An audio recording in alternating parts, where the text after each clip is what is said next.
निवृत्त आई बाबा. सून फोनवर आईशी बोलत होती. आई, मी काय सांगू, आजकाल शिळ्या कडीला पण ऊत आलाय. सासरेबुवा निवृत्त झाल्यापासून दोघेही गार्डनमध्ये एखाद्या फिल्मी जोडप्यासारखे दिवसभर झोपाळ्यावर बसलेले असतात. आपल्या पिकल्या केसांकडे बघून तरी वागायचं त्यांनी. अजूनही स्वतःला 25शीतलेच समजतात. तेवढ्यात उदास मनाने सासूबाई स्वयंपाकघरात शिरल्या.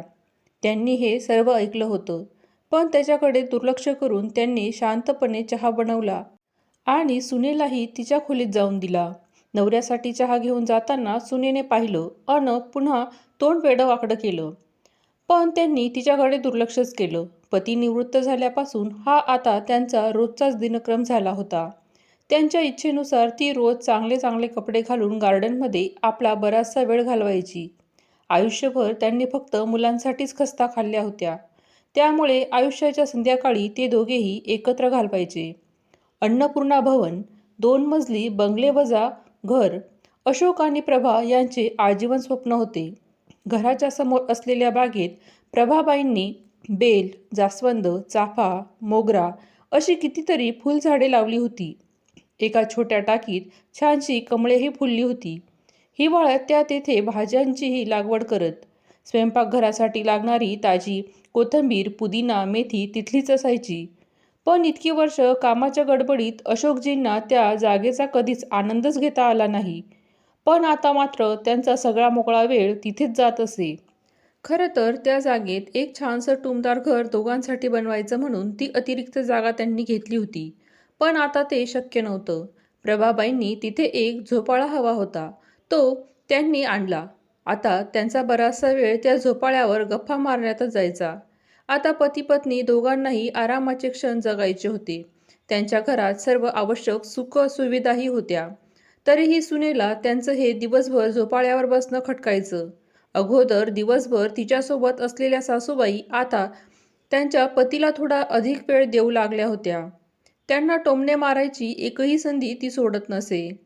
एकदा त्यांना त्या जागेवरून हटवण्यासाठी तिने एक युक्ती केली. आपण मोठी कार का खरेदी करत नाही? नवीन कल्पना चांगली आहे, पण ठेवायची कुठे? आपल्याकडे फक्त एकच गॅरेज आहे, नवीन थोड्या चिंतेच्या स्वरात म्हणाला. जागा का नाही? ती बाग आहे ना, जिथे आजकाल 2 लव्हबर्ड्स बसतात. तू जरा जास्तच बोलते म्हणत नवीनने तिला फटकारले खरे, पण त्यानेही या बाबतीत बाबांची बोलायचे ठरवले होते. दुसऱ्या दिवशी संध्याकाळी तो वडिलांकडे गेला आणि म्हणाला, बाबा, मला आणि सोनमला मोठी कार घ्यायची आहे. पण बेटा, मोठी गाडी आधीच घरात आहे, मग तू ती ठेवणार कुठे? या बागेतच नवं गॅरेज बांधायचा विचार करतोय मी. सोनम काही बघणार नाही आणि आई तरी अजून किती दिवस काळजी घेईल? त्यापेक्षा ही झाडे तोडणे चांगले होईल. प्रभाबाईंच्या छातीत हे ऐकून धस्स झालं. रागावर नियंत्रण ठेवत बाबा म्हणाले, मला तुझ्या आईशी बोलावं लागेल. मला थोडा वेळ दे. काय पप्पा, आईला काय विचारायचं? या जागेचा काय उपयोग? नवीन जरा चिडूनच म्हणाला. तुम्ही दोघेही दिवसभर कुठलाही विचार न करता, 4 लोकांचा विचार न करता इथे बसता.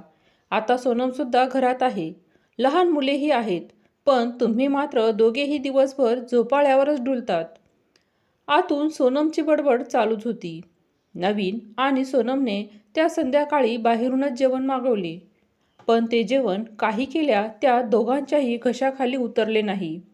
इच्छाच नव्हती कसली. दोघेही रात्रभर जागेच होते.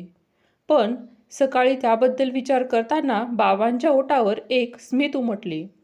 त्यांनी स्वयंपाकघरात जाऊन स्वतः चहा बनवला. पण खूप निराश झालेल्या प्रभाताई त्या दिवशी झाडांना पाणी देण्यासाठी बाहेर पडल्याच नाही किंवा कोणाशीही बोलल्या नाहीत.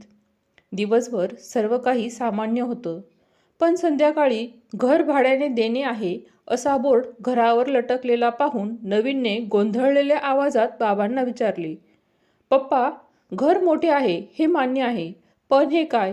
पुढच्या महिन्यात माझ्या स्टाफमधले मिस्टर गुप्ते सेवानिवृत्त होत आहे. ते या घरात राहतील. त्यांनी शांतपणे उत्तर दिले. पण कुठे? तुमच्या भागात. अशोकजींनी साध्या आवाजात उत्तर दिलं. आणि तुम्ही तुमच्या पायावर उभे राहू शकाल इतके सक्षम तर तुम्हाला बनवलेच आहे. 2-3 महिन्यात तुम्ही दुसरा फ्लॅट पहा किंवा कंपनीच्या फ्लॅटमध्ये राहण्यासाठी जा, जिथे तुम्ही तुमच्या वयाच्या लोकांबरोबर राहू शकाल.